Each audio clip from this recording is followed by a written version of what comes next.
You spend your entire life working harder, putting in longer hours, aiming for that next promotion, assuming a bigger paycheck is the only way ahead.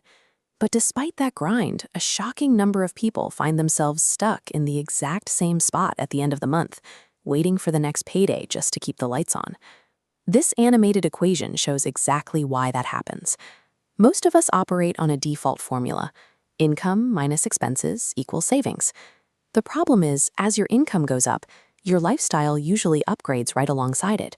You buy a nicer car, move to a better apartment, and your expenses grow to consume every new dollar.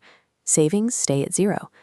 Pumping a higher salary into a broken system doesn't actually build wealth. It just funds a more expensive version of being broke. The people who manage to break out of this cycle realize something crucial.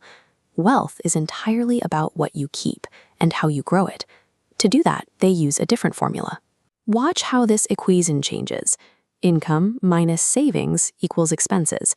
You lock in the savings variable first, before you pay a single bill or buy a coffee. By pulling your savings out immediately, you create a strict mechanical constraint. You force your lifestyle to fit entirely within whatever cash is left over.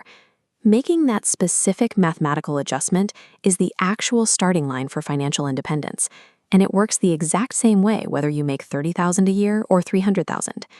Once you establish the habit of holding on to your money, the next logical step is putting it somewhere it can multiply.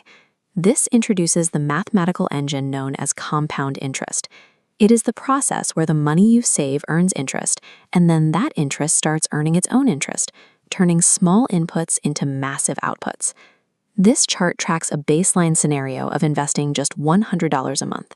If we apply an average historical return of about 10 to 12%, and let this run for 10 years, you can see the upward curve of the returns clearly separating from your out-of-pocket contributions. You are now sitting on several thousands of dollars. But when we push the timeline out to 20 years, look at this spike.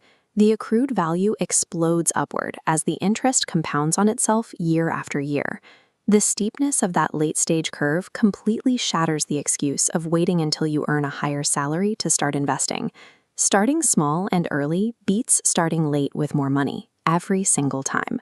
In the math of compounding, the amount of time your money spends in the market is vastly superior to the size of your initial deposit.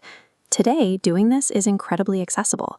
You can download an app, buy into a broad index fund in a few minutes. So if the math is so reliable, why isn't everyone walking around wealthy? Because making money in the market isn't a math problem. The true challenge is maintaining the emotional discipline to stay calm when real money is on the line. This volatile market chart shows what usually happens. When prices take a sharp, jagged drop, fear kicks in. People see their portfolio shrink, they panic, and they sell right here at the bottom, permanently locking in their losses. Then, when the market surges rapidly, the fear of missing out takes over. They rush back in and buy right here at the absolute peak, usually right before the cycle corrects itself again. Our perfectly natural human emotions, fear and greed, are actively hardwired to sabotage the otherwise elegant math of compound interest. The people who consistently win at this game have simply learned to override those biological instincts.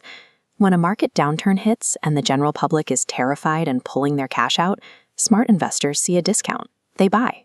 And when prices are skyrocketing and everyone else is getting greedy, chasing the next hot trend, they hold their positions and stay entirely patient. Building real wealth is ultimately a test of emotional control and discipline. It has very little to do with raw financial intelligence or a massive salary. If you want to put this into practice, the playbook comes down to 3 definitive rules. First, invest consistently.